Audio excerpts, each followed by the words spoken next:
Ishamak Kaipu Sidhau Kaujai, Kotu Committee on Tribal Unity,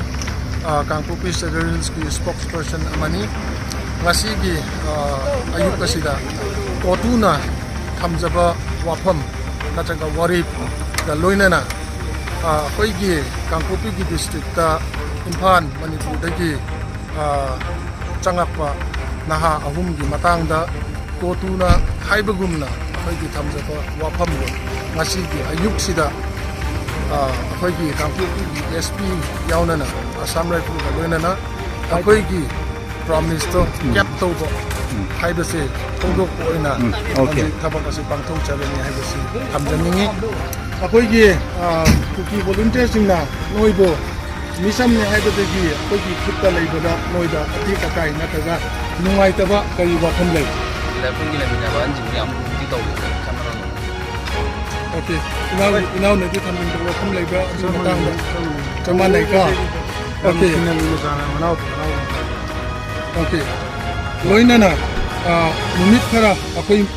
sida lairing da noini gi pin da ba wafam thamning ba laiba kari pin da ba lei pin da ba ya ka sila jo koina wali ru soi id do soi na sami ba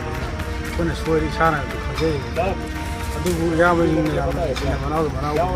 do na sana to ni manao ko kamu ya na ani na ya ma Noini bo asoy ngam atik akai yaude haina thadu ani haibagi pau si kam kan da phangi yam hari ba dum sai koi alla mala leimine dum hai adugumba nungai da pau du phangakanda noini da kari aphau bale kari phauge wakhanda yum yorne hai mo da koi ma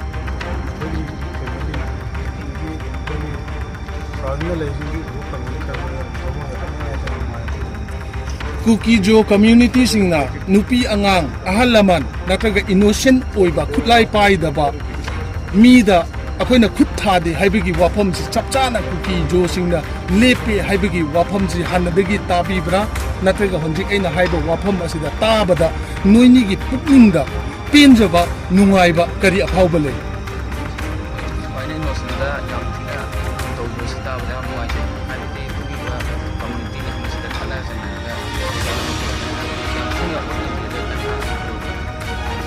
akoigi Kuki Jo community dagi chakhadaubanina akoi lehoriba Kuki Jo gi community gi mi singda wafam kharadang thamningba laiba si koina si de gi inda ba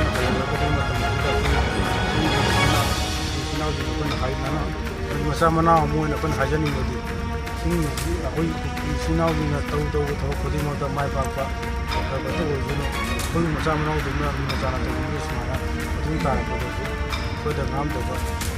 ya ma jing da ana yaw da na ko ba aroiba wahang oina maitai macha ama Kuki gi landa asida changakhibada noini gi thajabagi wangmada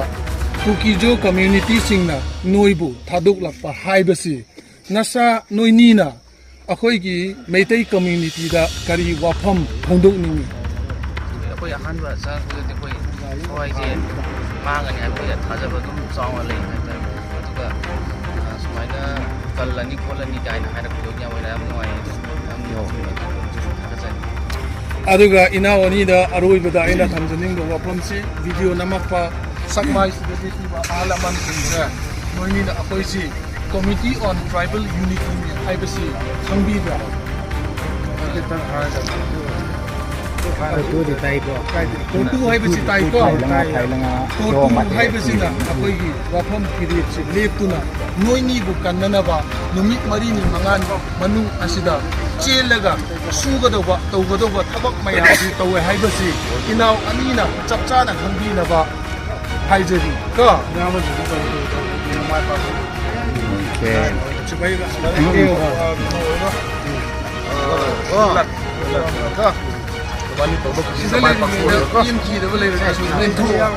Angangina lairik laisu sa kanina ko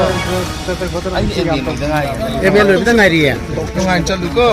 ade noi ne noi hobi ko na di pajana ye gari ne ngai chalu ko tin da ba ko 포미나 폴리스 스테이션 거 지혜장 제장 로이나 거 제장 로이나 폴리스 대신에 가니까 그래 거 누가 오케이 된